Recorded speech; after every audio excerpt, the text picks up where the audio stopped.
This is the first lecture video on macroeconomics where I introduce you to the subject. Here is the formal definition. Macroeconomics is the study of economic behavior of aggregate of individuals residing in a well-defined geographic area. First thing, let's try to understand what we mean by aggregate of individuals. It's just a collection of individuals or group of individuals, and these people reside in a well-defined geographic area. For example, if you want to study the economic behavior of all people living in a city called Chicago, what you are looking at is the Chicago economy. So when we are talking about macroeconomics, it always refers to an economy, and this is an economy in a well-defined geographic area. If you are trying to analyze the behavior of people living in Kansas, we are looking at the Kansas economy. If you're interested in looking at the US economy or the behavior of individuals living in the US, what we are looking at is the US economy. Or you might be interested in looking at all people living in this world, and what we'll be looking at is the world or the global economy. In the subject of macroeconomics, we'll look at the long run as well as the short run issues. In the long run, what we are trying to look at, or we are trying to answer this question: how can countries become richer over time? And for countries to become richer over time, it takes a lot of time, and hence we are examining issues in the long run. In the short run, what we try to do in macroeconomics is to minimize fluctuations in key economic variables. What are key economic variables? We'll discuss them in this video. The subject of macroeconomics, the way we understand it now, started when the US got into a deep economic crisis in the 1920s and 30s, and this situation is called the Great Depression. Now consider yourself living in the US in 1920s and 30s. In the 1920s, US had been a very prosperous economy. Virtually anyone who wanted a job could get one.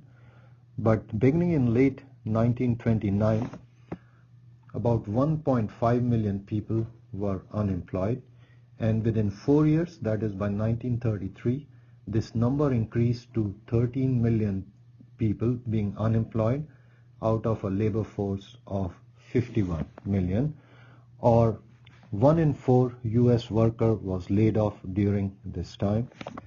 In 1929, the US produced $103 billion worth of goods and services, and by 1933, the production had fallen to about $55 billion worth of goods and services, a drop of about 50% in the US income. So 1 in 4 workers is laid off. The income in the US becomes 1/2 of what it was 4 years back. And in 1929, the stock market crashed and people lost billions of dollars of wealth during the Wall Street crash.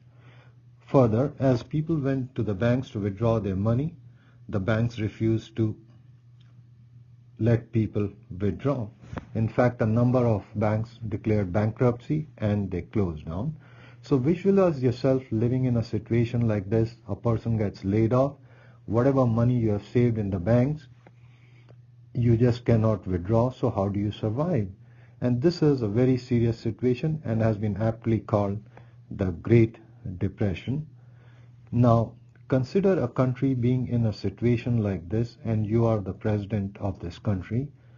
What steps would you take for the US to get out of this mess called the Great Depression?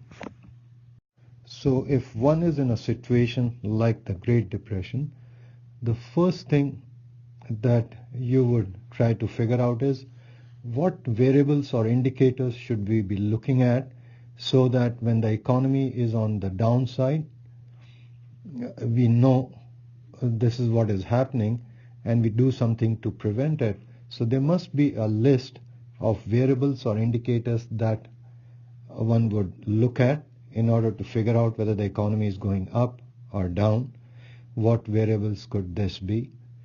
And just as an example, if you think it is rate of interest, then how do we define rate of interest?